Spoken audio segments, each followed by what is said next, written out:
righty.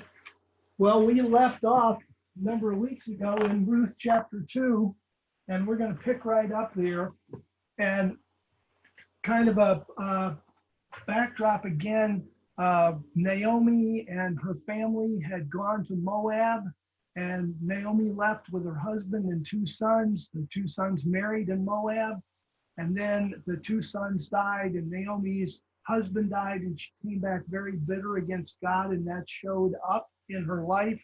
And as we got into Ruth chapter 2, we read verse 20, where Naomi said to her daughter-in-law, "Blessed of Yahweh be the one who's not forsaken his covenant faithfulness to the living and to the dead." And that one is Boaz, which we learned from the story. And so what I said when we closed last time was that this verse marks a tidal shift in what's going to happen in Naomi's life. That so far there's been there was a downhill slope, like she said. I left Bethlehem area full, I've come back empty, and she was very bitter. And now things are starting to shift in her life. And so she says, "Blessed be Yahweh." And then I talked about the man as a close relative to us, one of our kinsman redeemers. And in studying the kinsman redeemer, I learned a lot, because I used to think, well, there's one guy who's the kinsman redeemer. And then you try to fit the Book of Ruth into a typology of Jesus Christ, like how does Jesus Christ match up with Boaz and that kind of thing. And as you study the concept of a kinsman redeemer, which becomes very clear here in the Book of Ruth itself, that there were a lot of different people that could be a kinsman redeemer in the culture. Now we know that there was only one Jesus Christ. There could only be one Jesus Christ. And that was in part because he wasn't just a kinsman redeemer. If Jesus Christ only had to be a kinsman redeemer, then realistically, there could have been a lot of people that could have redeemed us. But he also had to be the Passover lamb. He had to be the without sin, without blemish. He had to fulfill all these other things. And by the time you put the whole package together, there was only one potential Savior, and that was the Lord Jesus Christ, who was, of course, the only begotten Son of our Heavenly Father.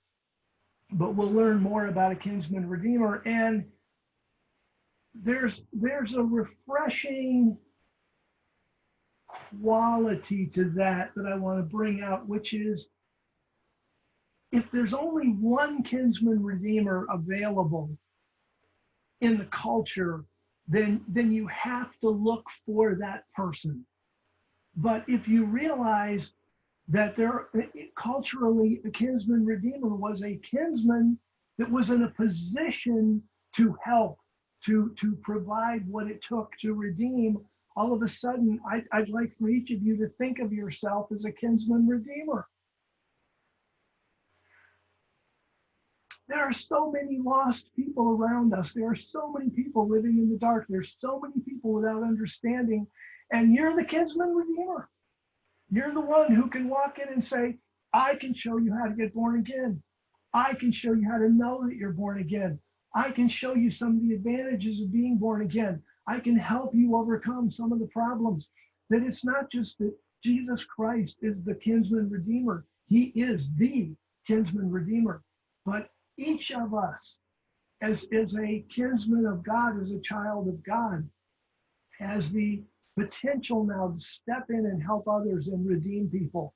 Not a full redemption. Obviously, we do that by turning them to Jesus Christ. But we become the person who has, it's like we bring Jesus to people. And then he and God, of course, do the work. And so this is, and that's why at the close of verse 20 that Naomi says, "He is one of our kinsmen redeemer," because there were many available in the culture. And then verse 21, and Ruth the Moabitess, and I pointed out last time that the number of times it reminds us that Ruth is not an Israelite, that she's a Moabitess. And this also is just a wonderful encouragement to us that people who don't think they quote qualify unquote. I could never be God's child. And then the things come out. I don't know enough. I'm not smart enough. I'm not fast enough. I'm not strong enough. I'm not this. I'm not that. Something that disqualifies us. And here's Ruth, who the law of Moses said was disqualified. That's what's so amazing about this, that you're not allowed to let a Moabite into your congregation for 10 generations. And Ruth, Elimelech takes his boys out over to Moab. One of them marries, and Ruth, and she comes back and poof, and she's pulled not only into the congregation of Israel, but into the line of the Messiah. And this is God's great mercy and God's great love. And we heard over and over again tonight about how we're blessed, we're loved, I'm with you, I'm guarding you, all these great things about God, and he is. And we have to guard ourselves to not be too quick to disqualify ourselves. That God has called us to be his ambassadors. God has called us to be his children. God has called us to be his soldiers. God has called us to be his athletes. God has called us to be his workers, his co-workers, his fellow workers. He's called us to be his children. And so it's really our turn to step up to the plate and raise ourselves to the level of God's calling. And so anyway, so that's Ruth the Moabitess in verse 21. He, Boaz, also said to me, and watch this is interesting. He also said to me, you should stay close to my young men until they have finished all my harvest. Now, to understand how important that this indicates a lot, let's go back to Ruth chapter 2. We're in Ruth chapter 2, but let's go back to Ruth chapter 2, verse 8. Because here in verse 8, Boaz says to Ruth, listen carefully, my daughter. Do not go and glean in another field, and do not go from here, but stay here close to my young women. So what Boaz said was, stay close to my young women. Now, what we don't know is, did he say, stay close to my young women, and in a different conversation, stay close to my young men? We don't know if he said both. He may well have said both.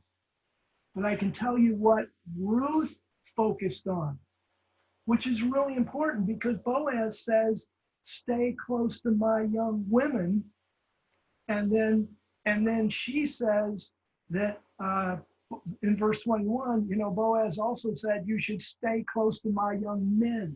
That's what she really heard. That's what she really focused on. And it shows you that, there's no condemnation of Ruth here. It's like, and Ruth was so selfish, worrying about her own safety. We've got to be concerned with our own safety. We're the only we that God has. When you have a unique ministry, you have a unique position in the body of Christ, you have something that you can do for God that nobody else can do. And so if you're taken out of the picture, that costs God something. And so we've got to pay attention to our own safety and how we can do and walk in wisdom. And so it's interesting that what Boaz said in verse 8 is, stay close to my young women. But of course, the young women were close to the young men. And what Ruth really heard and focused on was, stay close to Boaz's young men, because they're going to be the ones to protect her if Ruth gets, if Ruth is being, accosted by other men in the area.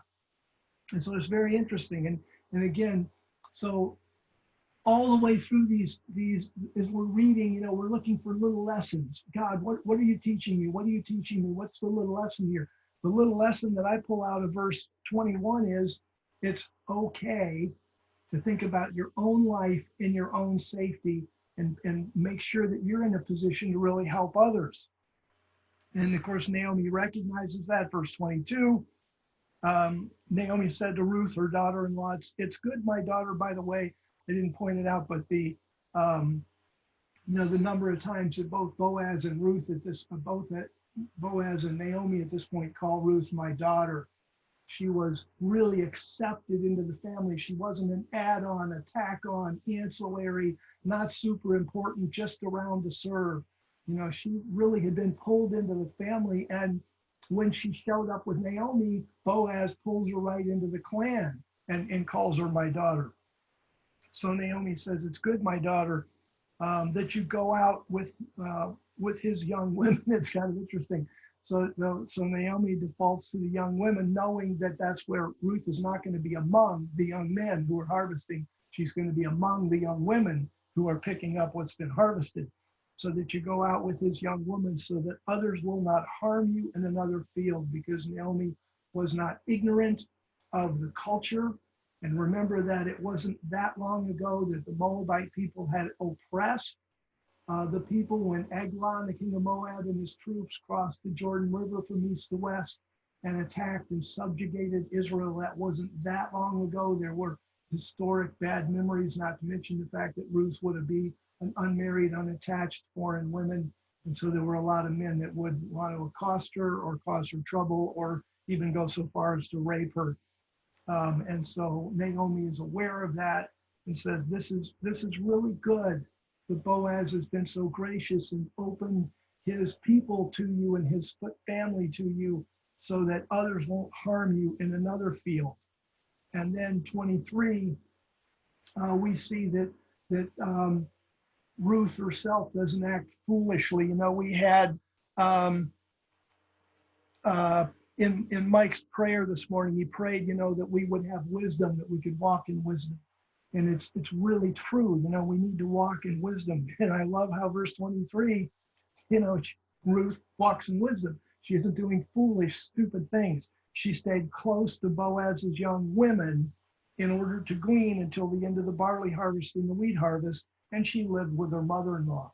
And the barley harvest probably started in April. And we know from chapter 1 that Ruth and Naomi arrived in Bethlehem at the start of the barley harvest. We're going to learn in chapter 3, it's the end of the barley harvest. So Ruth has been there 6 weeks. Maybe you could stretch it to 8 weeks, something like that, 2 months. That's about how long Ruth had been there by the time we go to verse 23. And of course, here it's a summary statement because it says into the barley harvest and the wheat harvest. But the barley harvest came first, and then the wheat harvest after that. So the barley harvest usually started in April and went through April and May. The wheat harvest usually started in May and went through May and June. And so that's so this is a summary statement telling you, you know, how long that Ruth planned to be there. And then Ruth chapter 3. So we go to Ruth chapter 3. And Naomi, and this is really when I'll read these 4 verses really quick, and then we'll go back and we'll exegete them and we'll discuss them. And Naomi, her mother-in-law, said to her, my daughter, should I not seek rest for you, that it may be well with you? Now is not Boaz, whose young women you were with, our relative? Look, he's winnowing barley tonight on the threshing floor. So wash yourself, anoint yourself, put on your nice garment, and go down to the threshing floor. But do not make yourself known to the man until he has finished eating and drinking. Then, when he lies down, you are to note the place where he's lying, and you are to go and uncover his feet and lie down. Then he will tell you what you are to do. Now, those 4 verses took less than 30 seconds to read. I can't even ask my wife what we're having for dinner and have a discussion in 30 seconds. This discussion that God has distilled down to 4 verses probably took well over an hour and may have taken several hours. I thought to myself, if I was still teaching Old Testament history at the college, I might have an assignment where I would say, draw out a play, you know, where you have Ruth and Naomi speech back and forth, and write a few pages of what this conversation would have looked like. I mean, this has got to be an amazing conversation that Ruth would sneak to a threshing floor where only men are allowed, then uncover Boaz's feet, then basically propose that he marry her. And think the number of things that could go wrong are legion. because, you know, thieves, the barley harvest, when you're sitting there with a pile of barley, that's your whole, that's grain for the whole year. I mean, you got thieves that are trying to sneak in and steal a couple baskets full. So, you know, Ruth could have been spotted going in. Who are you? Why are you here? Go home, get out of here, get rocks thrown at her, something like that. Boaz may have been offended. What are you doing here? Women aren't supposed to be here. He could have been offended at the marriage proposal. What do you mean, marry you? You know how old I am? You know how young I am? You know how you are? You know how this is going to look in the community? You know how many, I already have a wife. I already have kids. This is ridiculous. I'm helping you out. But, you know, I mean, there's so many things that could have gone wrong. And it would be unwise to think that you know, there were 4 verses of discussion and Ruth said, okay, I'll do it. You know, basically, and I'm sure they thought, well, if this, then do this. If this, then do that. If this, then do that. And this is where one of the beauties of the Bible, I loved, Shawnee, I loved your manifestation, you know, be diligent in meditation of the word. You know, meditation where we recite it to ourselves and we think about it. We think how it worked, what happened here. Because you could read the Book of Ruth and say, gosh, how come things went so smoothly in their life and they're not so smooth in mine? You know, it's like things didn't go so smoothly. It's just, you can't put everything in there, or all we do is the Book of Ruth would be as big as Deuteronomy and nobody'd read it. So, but it just astounding here what's going on behind the scenes, and it tells you that, see, what God is doing by giving us the chewy caramel celery. He's backing up and he's saying, come on in, talk with me, dialogue with me, think this through. How would you do it? You know, how do you expect me to show up? He's, you know, God spells love the same way that my wife does, T-I-M-E. We spend time with him. You know, we think about these things. We meditate on the word, just like Shawnee's manifestation said. You know, so the first, I mean, as we start to exegete these verses, you know, Naomi speaks and she says, my daughter. And again, this is warmth that shows that she has genuine care and concern. She's included Ruth now in her family, even though she's a Moabite. And then, should I not seek rest for you? And rest in the biblical culture for a woman was a euphemism for marriage, because life was tough. You know, there was no machines, there was no running water, there was no washing machine, there was no automobile, there were, you know, no forklift trucks or backhoes. Everything in the biblical culture took physical strength. Carrying water from the well, I mean, everything took physical strength. And just the way God designed men and women, men are physically stronger than women. And so there was, and also more able to protect themselves. You know, a woman versus a man in a fight in the biblical world, because the man, his whole life, since he'd been 6 years old and started working with his dad, was lifting rocks, lifting beams, carrying giant loads of firewood, doing all this stuff. Men in the biblical culture were muscled up, seriously muscled up. And, you know, which is why, you know, these guys go marching into war, battle each other. It's astounding. You know, like Shamgar kills 600 guys with a stick. Samson was spiritually energized, but kills 1,000 guys with a jawbone. You know, these guys are seriously muscled up. So a woman was at a genuine disadvantage in that culture, which is why you didn't see women typically going out to war. And so when she says, should I not seek rest for you? She's saying, you know, I want to get you ensconced in a household. I want to get you married, so you have the physical support, protection, help that you need. And also, frankly, so that you're in the biblical culture, the kind of a lot of the job of the women was having and raising children, so that the household and the clan was strong and secure. And that's just something men can't do. And so Naomi says, should I not seek rest for you, that it may be well with you? You know, that you'd have a child, you'd have a husband, you'd have a family, you'd be in a more protected environment.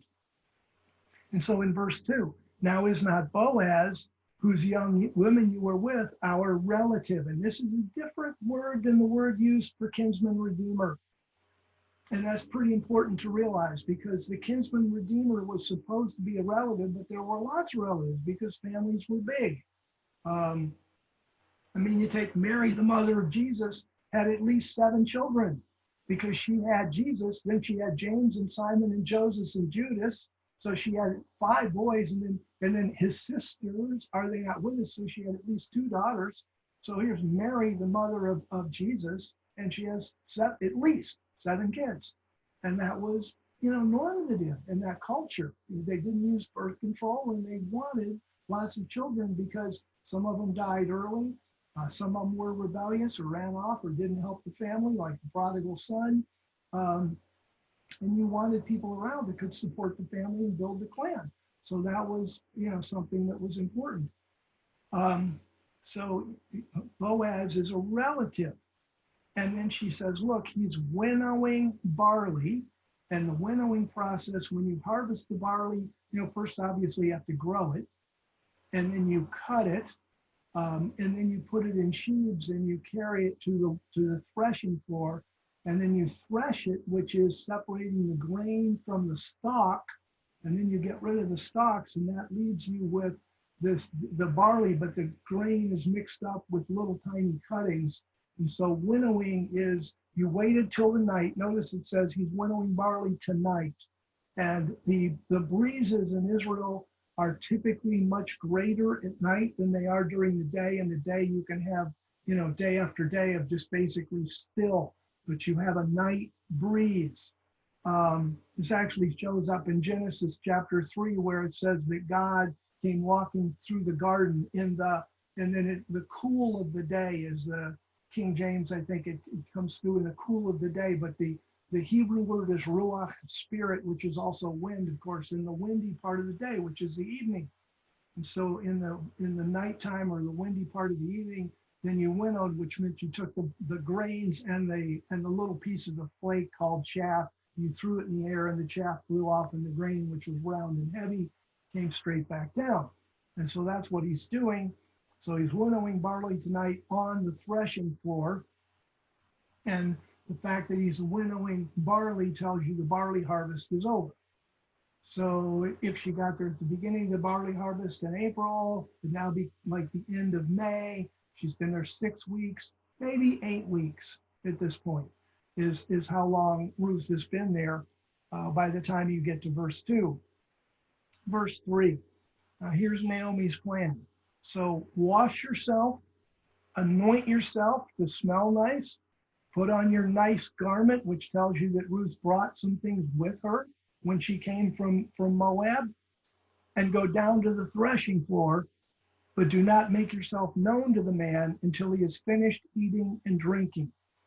So let's exegete this verse a little bit. So wash yourself, anoint yourself, put on your nice garment. Basically, this is what a woman would do for wedding preparation. It's hard to say how much of this Boaz would have actually noticed in the dark of the night, whether he noticed that she smelled nice, whether he noticed she was wearing nice clothing. It's hard to discern exactly, but we do know that what it would do is, even if Boaz didn't notice right away, Ruth knew what she was doing. Ruth understood perfectly, I'm getting ready for, as if I was getting married. I'm getting ready to propose. What's going on here? Naomi is seeking rest for me, and she's telling me how to go about proposing. One of the things that's missing in the text here is it was normally the job of the parent to go and arrange the marriage.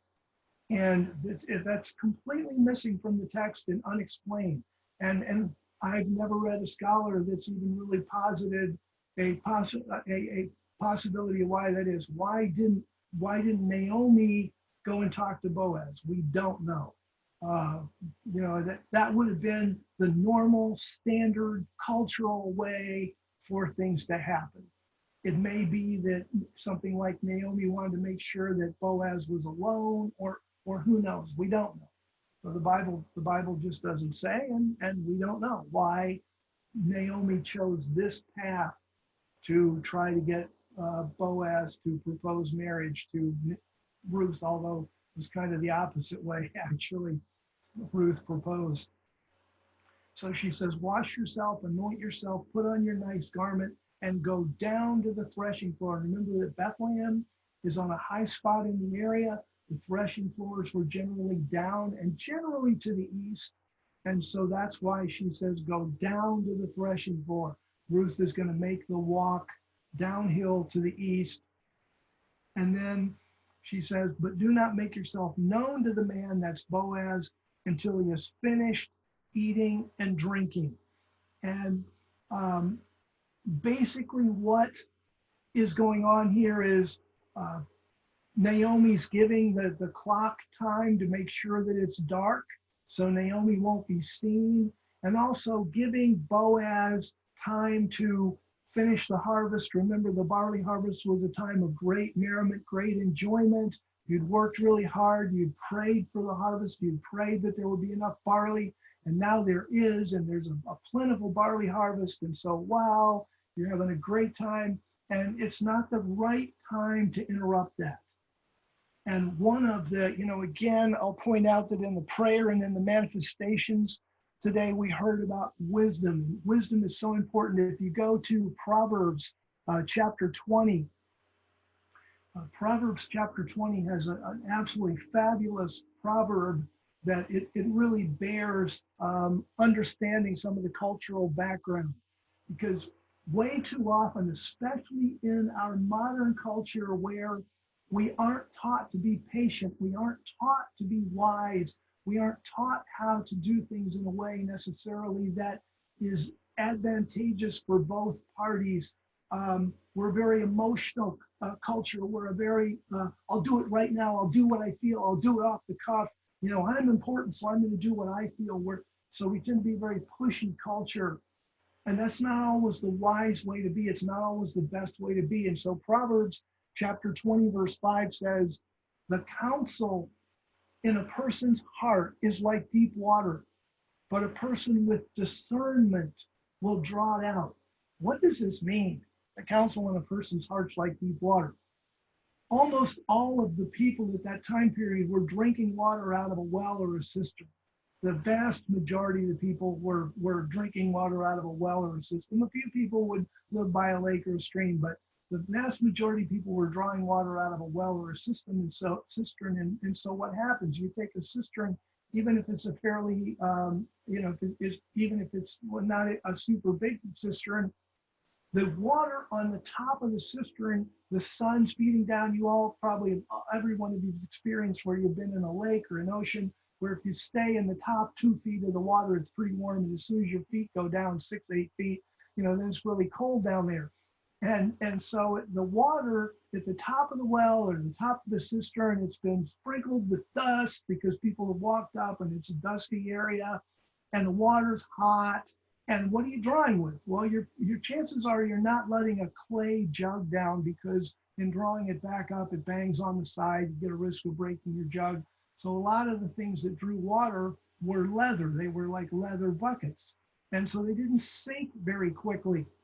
And so you've got water and it's down there in the well and you want some, and you've got this leather bucket and a rope and you throw it in, and as soon as the bucket sinks, I got to have some of the water, and you pull it right back up. And what do? You get warm, dusty water. But if you're understanding, if you have discernment, then you throw in your leather bucket, and it takes a while to sink down into that cool water that you want, and you get to pull it up. And so it says counsel in a person's heart is like deep water. It's like that deep, cold water down there, and the person of discernment will draw it out. That's what we see back here in the book of Ruth. Naomi is teaching Ruth about discernment. Don't run up to the threshing floor and say, hey, Boaz. It's like, let the guy eat, let the guy drink, let him get settled in, and then we're going in, and then she has a plan. And so that's what's going on here. So there's wisdom in the way that Ruth is going to approach Boaz to get the desired results, which again, she's going to propose to him, is basically what it's going to be.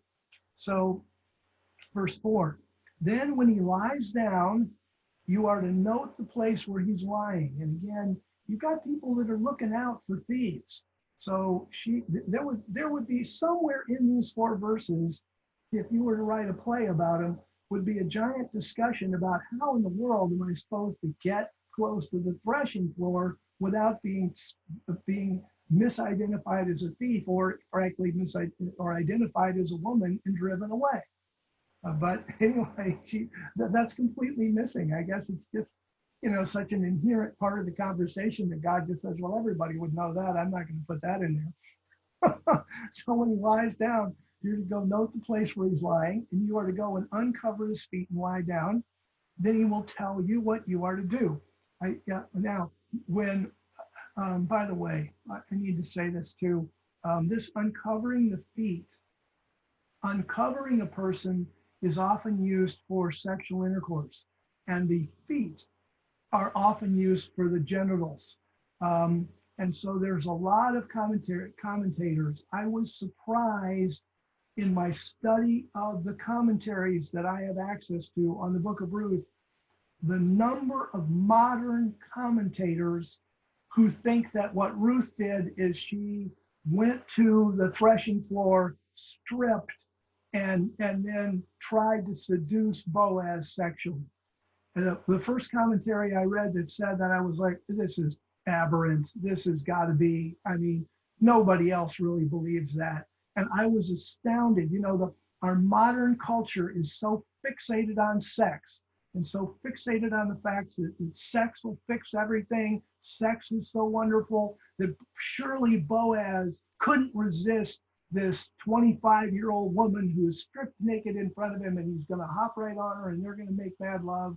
And I was frankly blown away at the number of commentators who miss the heart of what's going on here. And thankfully, there's some conservative Christian commentators who come against that head on and say, look, yes, the words can be euphemistic for sex, but they don't have to be, and they're not being used that way here. That would be against the character of Boaz, against the character of Ruth.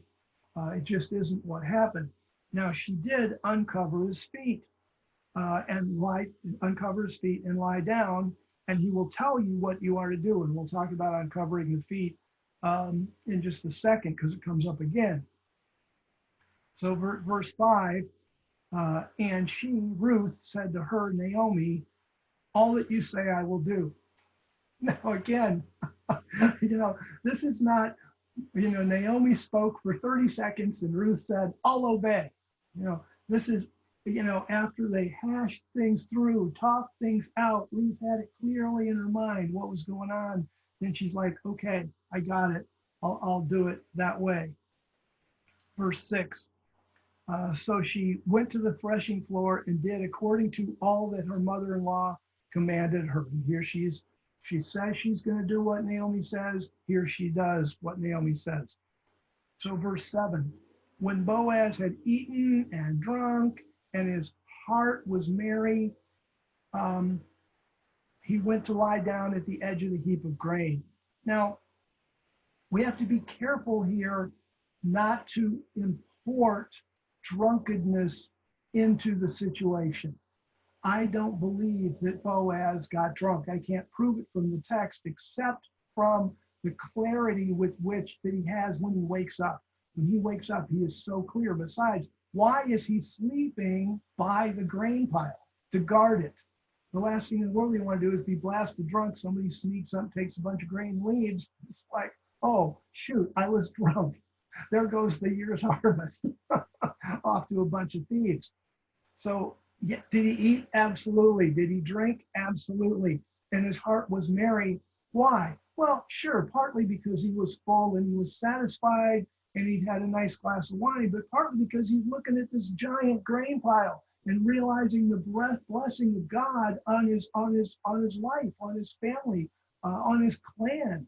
There's a lot of, why did Elimelech and Ruth and their 2 sons, Mahlon and Chilion, leave in the first place? There was a famine. There were years when there wasn't much of a harvest. Now God's shifted things. There's a big, huge, and there's this giant pile of grain, and Boaz ate and drank, and now his heart's merry. He's like, look at that. We're going to eat well this winter. That would be powerful, see? And he went to lie down at the edge of the heap of grain. Why? To guard it. That's why he was there, to keep people from taking any of the grain before they got it put away. But then it says in verse 7, then she, Ruth, came silently, uncovered his feet, and lay down. And so when now notice, it doesn't, because I used to have this wrong in my mind. I used to think that what she did was uncovered his feet, lay down, and then covered her and his feet back up. And it never says that. And I don't at all believe that that's what happened at this point, because the very next verse says, verse 8, and it came to pass at midnight that the man trembled and turned himself. Now the word trembled here can have a meaning of tremble in fear, but it can also have the meaning of just simply you wake up and you're trembling. And I'm not going to testify that God did this last night for this teaching, but last night I woke up at 3 a.m. freezing to death. I was like, I'm in bed, I'm under the covers, and I'm freezing, and I'm uncomfortable. And I wake up, and I got up, and I got a sweatshirt on, and I went to bed with a sweatshirt on, and I and it's just, and so in that biblical culture, in Bethlehem, you're in the mountains of Judah, and so I think there was a kind of an understanding that if they get the covers off of Boaz's feet, sometime in the wee hours of the morning, he's going to wake up and go, I'm cold. What the heck has happened? And then he's going to look down and see Ruth there, which is, of course, exactly what happened. So it's possible, I mean, and more than possible, I'm sure he was startled when he saw Ruth. And I'm sure that shook him a little bit. But I think the trembling isn't just that he saw Ruth, like somehow or other she woke him up. I think he woke up naturally because he was cold, and then saw Ruth and was startled. Then somehow or other that got all wrapped together. So it was at midnight that the man trembled and turned himself. He woke up a little bit. He rolled over to become more comfortable, and his feet are uncovered, and he's chilly, and behold, there's a woman lying at his feet. And then he would be a little startled, and then he says, who are you? And he really didn't know who she was at this point. So again, when we talk about Ruth's and Naomi's plan, if Boaz was a sound sleeper, Ruth uncovers his feet, lies there at his feet, as it starts to become dawn, and Boaz is snoring away, and Ruth is like, well, this plan didn't work. Then she gets up and walks home. I mean, there's so many different ways this could have played out other than Boaz waking up at midnight. And I'm sure that in those little 4 verses that we read, chapter 3, 1-4, all of this kind of thing was talked out and discussed.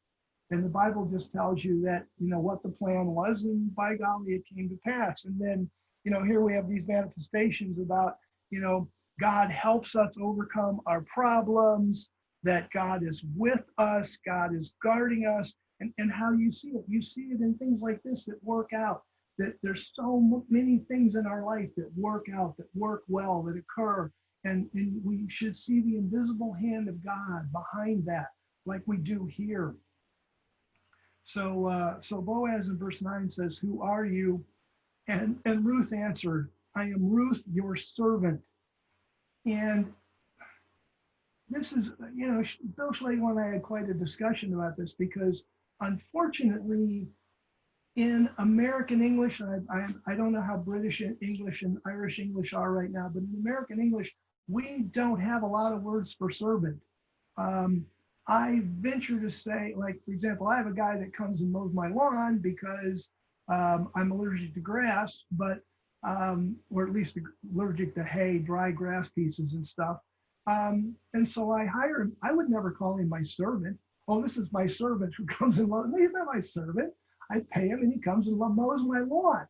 So we don't have a lot of words in English for servant, but in the biblical culture, they had a lot of words for servant that had different nuances. And so if you're reading the Hebrew text with these fine nuances, you pick up on stuff that's almost impossible to communicate in English. So here, when Ruth says, I am your servant, she uses the word ama, which is what you and I would know is simply a servant. They could be a slave who was a servant, but they were not the lowest class of servant. They would be someone that was in the household, part of the household, a part of it, like Abraham and his servants, and serving the clan, serving the household. Watch the change here. See, if we go back to chapter 2, we're in chapter 3, but if we look at chapter 2 and we look at verse 13, when Ruth and Boaz were first being introduced, and Ruth was wondering whether she could even glean in Boaz's field, would even let her be there.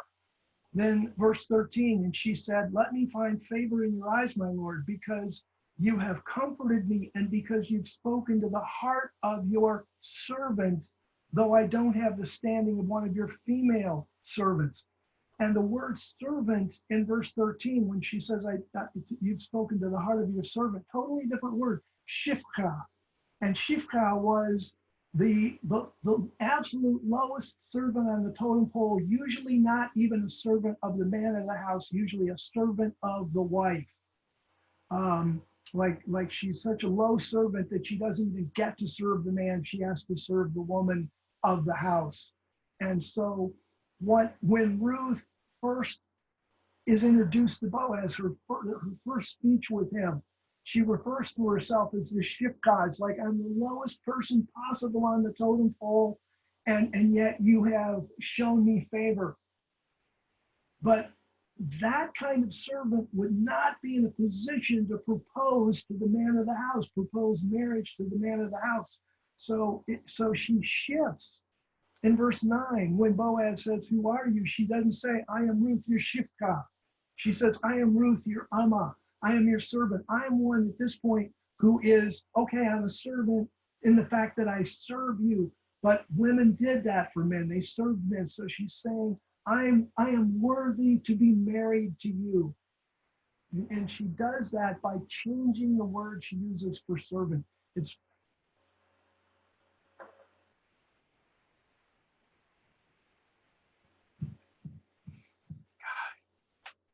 the richness of the text is so incredible. And the wisdom in this, again, God reminded us in prayer manifestation about wisdom. The wisdom in the words that Ruth used, the words that we use are so powerful. And it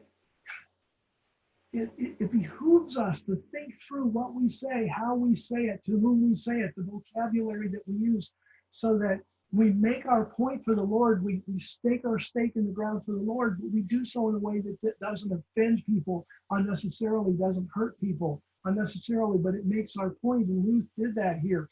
In her first conversation, she calls herself a servant to make her point that I'm totally blown away that you're paying attention to me, and I don't have the standing of any of your female servants. And here she elevates herself by the use of a different word so that she's in a position to propose marriage, which she then does. She said, spread the wing of your cloak over your servant, because you are a kinsman redeemer. And here we see the a kinsman redeemer. And the word wing here, it's referring to the wing of the garment, can also be the border of the garment. And it was used of the wing of a bird, like when God would gather the people under his wing, when God is being portrayed as a bird. And so it's interesting because can be a double entendre here. If you look at Ezekiel 6:8, in Ezekiel, 16:8, in Ezekiel 16:8, God is talking about Israel and how God took care of Israel. And in verse 8, when Israel started out as a young woman, and then she grew, she matured, she became of marriageable age, and it says in verse 8, now when I passed by you and looked at, behold, your time was the time for love, meaning you are now of marriageable age, and I spread the corner of my garment over you and covered your nakedness. And that, both of those in this context are idiom for sex. Basically, I married you, and I spread the corner of my garment over you. I covered your nakedness, entered into a covenant, and you became mine. So this is the marriage covenant, which will be, of course, sealed by sexual intercourse. Not that God had sexual intercourse with Israel, he didn't, but he's using that, portraying her as a woman, to show the depth of the commitment and the covenant relationship between them. And so when going back to Ruth, then when Ruth here in 3:9 says, spread the wing of your cloak over your servant, she's using wing there, or corner of the garment, in the sense of protection. I want to be protected by you, and also just kind of opening the door for that's going to involve sexual intercourse, and I'm ready for that. So that's kind of a double entendre going on there. In verse 10, then, gosh, and again, I guess I need to back up in verse 9, because if we talk about the lessons that we learn from Scripture, and that's one of the things I try to focus on now, is God, what's my take-home message? What's my take-home lesson from this verse? And one of the take-home messages in verse 9 here is, don't be afraid to be bold. I mean, Ruth could have waited a long time, maybe until Boaz died, for Boaz to ask to marry her, and he may never have. He probably had another wife. He probably had kids by another marriage, unless his wife had passed away by this time, which is also possible, or wives even, because he was a wealthy man. And there's a great lesson here, that sometimes you have to take your own destiny into your hand. If you know what needs to be done from God, you can go for it. And sometimes it takes great boldness. And with boldness, there's a risk. And as soon as Ruth said this, I mean, again, if we were to write this out as a play, and she says, I am Ruth, your Amma. Spread the wing of your cloak over your servant. Marry me, because you're a kinsman redeemer. Now, we have play number 1 goes like the Book of Ruth does. Play number 2, Boaz starts yelling at her, what, are you crazy? Get out of here. You shouldn't even be here at the threshing floor.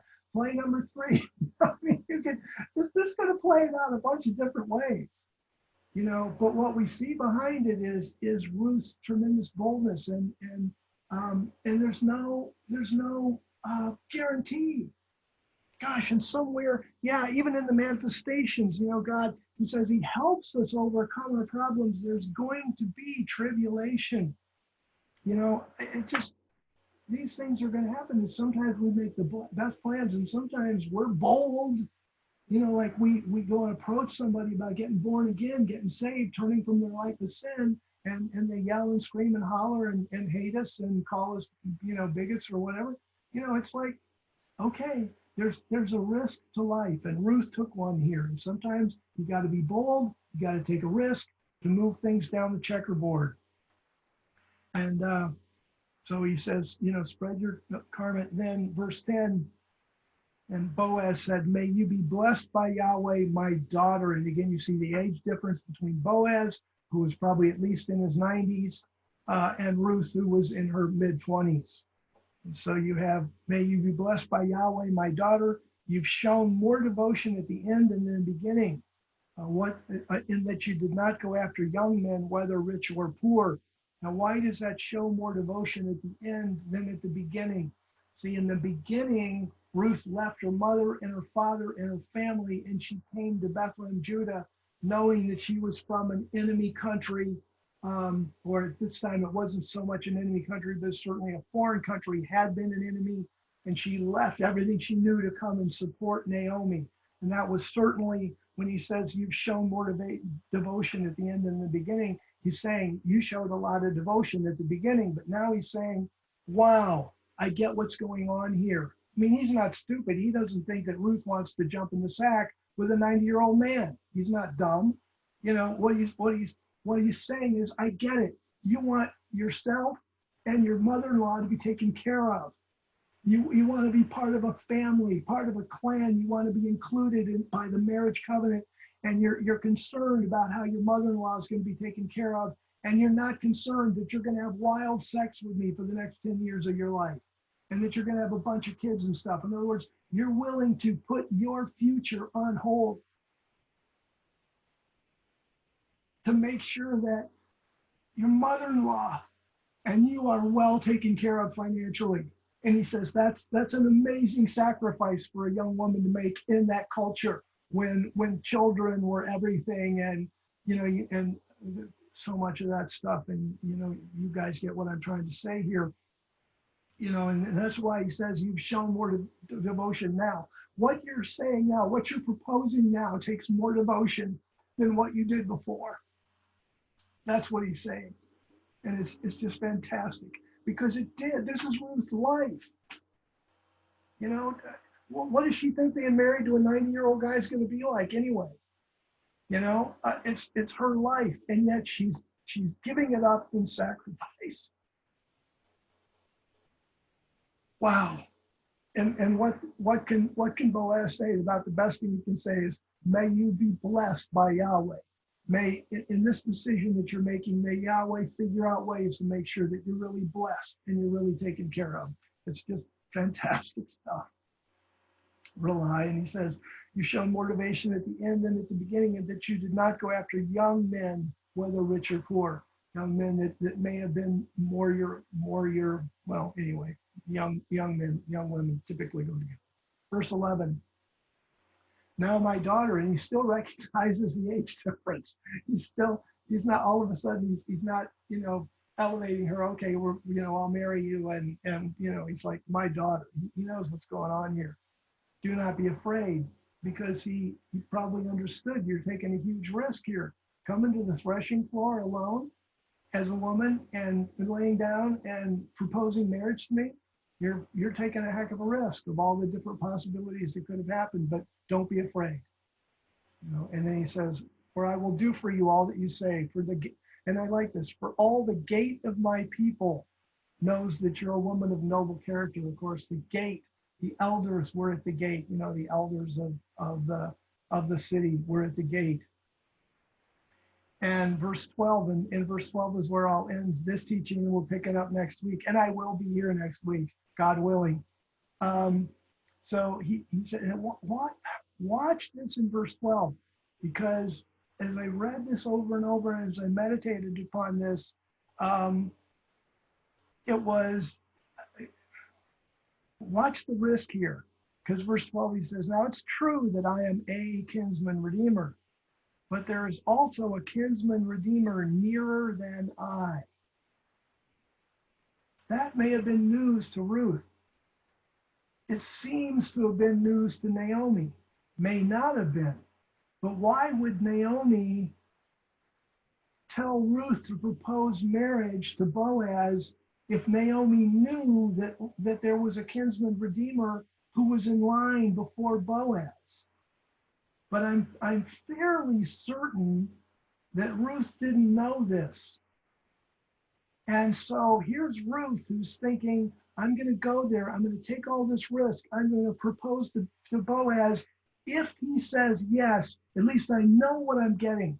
I know how the man treats his servant. I know how the man runs his life. I know how the man orders things. I know what I'm getting into. And all of a sudden she hears, well, there's a kinsman redeemer nearer than I. Oh, who is he? What's he like? Is he like Nabal later on in the book of Samuel, the cold-hearted fool? Does he have a nice family? Is he a nice man? What would marriage to him be like? What would Naomi say? Will he treat Naomi okay? See, even with her taking all of the boldness to go and propose marriage to Boaz, all of a sudden enter this caveat. And here's a whole nother risk possibility that she may end up being redeemed by somebody that isn't even mentioned in the Book of Ruth, except he shows up, but not by name, in Ruth chapter 4. And that's just astounding that again,